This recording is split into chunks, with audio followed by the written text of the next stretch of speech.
All right, I got the fucking slide. the one interesting thing we ran into, I had them simulate. Shut up. When I had them simulate a 5-inch blowing apart. Okay. Okay, so they tied in with the 2.5 into the truck on the Class B connection, and the gate valve blew apart.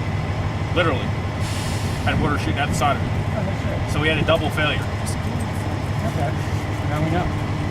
So, which is the whole reason the important part that gate ends up on a hydrant. That's something that's got to be done every time. That's definitely not a pressure. That gate's in the hydrant bag. No, that's missing something on the side of Just it. get a new gate for the hydrant bag? No, we have a double Y in there, which is fine. We can use it, but the one in the hydrant bag is an old single. See, this is why we need to get out and actually practice trying to find it. So I mean, there's something we simulated one thing, and we actually had a legitimate failure on another part. That would have sucked because that's our backup line if shit were to hit the fan.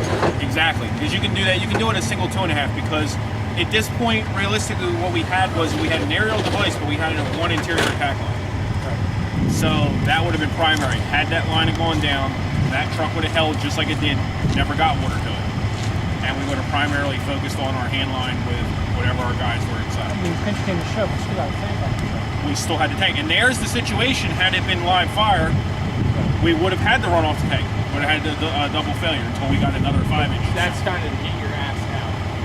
If we got, somebody's hurt, somebody's inside, we got to Right, that was the situation there. If it wasn't as late as it was, I didn't want to keep you guys out any longer with simulating the 5-inch being hooked up, having the 9-inch or the 2.5 drug off the other side. But all in all, we got the time down. Our first one was 12, and after that we were, you guys had water. You had about 4.5 minutes or so. You guys were flowing your attack line. So second time around, we had both trucks completely set up in, I think it was 6 or 8. We were set up completely.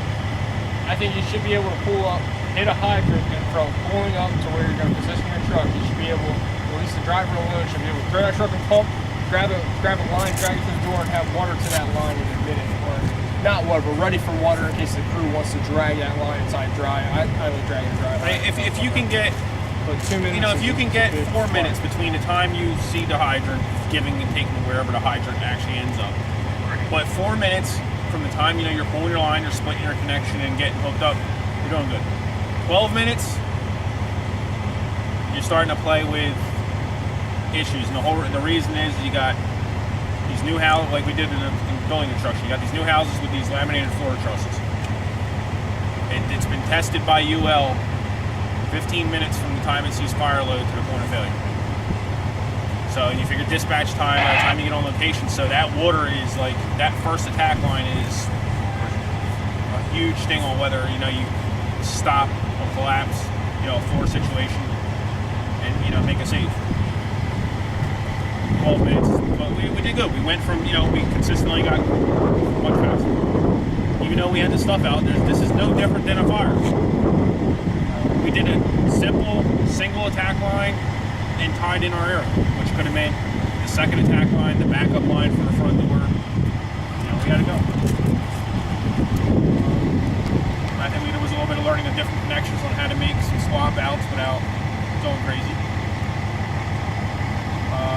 And the nice thing was we tied into this truck with the 2.5 at the same spot we'd be tying the 5-inch into on this truck to that truck. So the only difference there would have been hose diameter. So, you going well. Anybody anything else? everything's back on the truck, right? All the connections and go back together and all that. All the different things we had out the back. Yeah, it broke. It blew apart. Pile drive. This is where the water was blowing out of the side of this. Alright, cool. You got the other one. So that was a pressure fitting or whatever, but we had a geyser. Oh. All right, well, if nobody else got anything else, let's load up and go back.